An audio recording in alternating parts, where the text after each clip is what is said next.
வணக்கம். இது உங்கள் நம்ம இசேவை மையம் சேனல். இன்று நாம் பேசப்போகும் தலைப்பு கலைஞர் மகளிர் உரிமை தொகை திட்டம். இந்த திட்டம் தமிழக அரசு தொடங்கிய ஒரு முக்கியமான நிதி உதவித் திட்டம். இதன் மூலம் தகுதியான மகளிருக்கு மாதந்தோறும் 1000 ரூபாய் வழங்கப்படுகிறது. இந்த வீடியோவின் இறுதியில் இந்த திட்டத்தின் மறு ஆய்வில் உங்களுக்கு பேங்க்கு 1000 ரூபாய் வந்துள்ளதா என்பதை தெரிந்து கொள்ளலாம். கலைஞர் மகளிர் உரிமை தொகை முழு விவரங்கள். திட்டத்தின் நோக்கம். கலைஞர் மகளிர் உரிமை தொகை திட்டத்தின் முக்கிய நோக்கம் பெண்களின் பொருளாதார நிலையை மேம்படுத்துவதாகும். மாதந்தோறும் 1000 ரூபாய் வழங்குவதன் மூலம் பெண்களின் வாழ்க்கை தரத்தை உயர்த்த இது உதவுகிறது. தகுதியானவர்கள் யார்? வயது 21 வயதுக்கும் மேற்பட்ட பெண்கள். வருமானம். குடும்பத்தின் ஆண்டு வருமானம் 25 ரூபாய் லட்சத்திற்கு குறைவாக இருக்க வேண்டும். நிலவளம். குடும்பத்தினருக்கு கூடுதலாக 5 ஏக்கர் நெல் நிலம் அல்லது 10 ஏக்கர் பசுமை நிலம் இருக்கக்கூடாது. மின்சாரம் பயன்பாடு. குடும்பத்தின் ஆண்டு மின்சாரம் பயன்பாடு 3600 யூனிட்டுகளை மீறக்கூடாது. வேறு பிரிவுகள். திருமணம் ஆகாத பெண்கள், ஒருவராக வாழும் பெண்கள், விதவைகள் மற்றும் திருநங்கைப் பெண்கள் தகுதியுடையவர்களாக கருதப்படுவர். தகுதி இல்லாதவர்கள் யார்?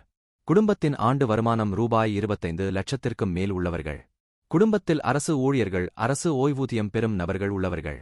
குடும்பத்தில் வருமான வரி கணக்கு தாக்கல் செய்பவர் அல்லது வருமான வரி செலுத்துபவர் உள்ளவர்கள். குடும்பத்தில் சொந்த பயன்பாட்டுக்கான 4 சக்கர வாகனம் உள்ளவர்கள். குடும்பத்தின் மொத்த நிலம் திட்டத்தின் தகுதி வரம்புக்கு மீறி உள்ளவர்கள்.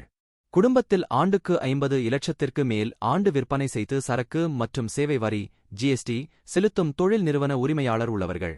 குடும்பத்தில் ஆண்டு வருமானம் ரூபாய் 25 லட்சத்திற்கும் மேல் ஈட்டி தொழில் வரி செலுத்துவோர் உள்ளவர்கள். குடும்பத்தில் தேர்ந்தெடுக்கப்பட்ட மக்கள் பிரதிநிதிகள் உள்ளவர்கள். குடும்பத்தில் சமூக பாதுகாப்பு திட்ட ஓய்வூதியம் மற்றும் அரசிடமிருந்து பிற ஓய்வூதியம் பெறுபவர் உள்ளவர்கள். ஒரே குடும்பத்தில் 2 நபர்கள் உரிமைத் தொகை பெறுபவர்கள். விண்ணப்ப செயல்முறை. தமிழக அரசு பிரத்யேக முகாம்களை ரேஷன் கடைகளில் நடத்துகிறது. இதன் மூலம் தகுதியான பெண்கள் மற்றும் விருப்பமுள்ளவர்கள் தகுதியானவர்கள் விண்ணப்பங்களை சரிபார்க்கவும் பூர்த்தி செய்யவும் உதவ அதிகாரிகள் இருக்கின்றனர். முகாம் விவரங்கள். முதல் கட்டம் ஜூலை 24 முதல் ஆகஸ்ட் 4, 2023 வரை 20765 ரேஷன் கடைகளில் நடத்தப்பட்டது.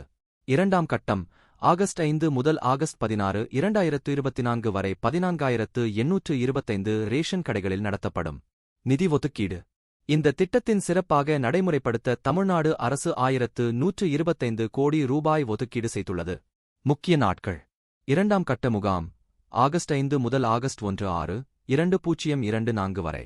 திட்ட தொடக்கம் செப்டம்பர் 15, 2024 முதல் ஆவணங்களை சரிபார்த்து தகுதியான மகளிருக்கு மாதந்தோறும் 1000 ரூபாய் வழங்கப்படும்.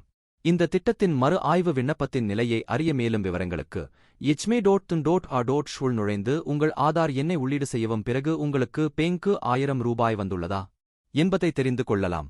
நன்றி. இது நம்ம இசேவை மையம் சேனல். எங்கள் சேனலுக்கு சப்ஸ்கிரைப் செய்ய மறக்காதீர்கள். நீங்கள் அறிய விரும்பும் தகவல்களை எங்கள் பின்னூட்டத்தில் சொல்லுங்கள். நன்றி.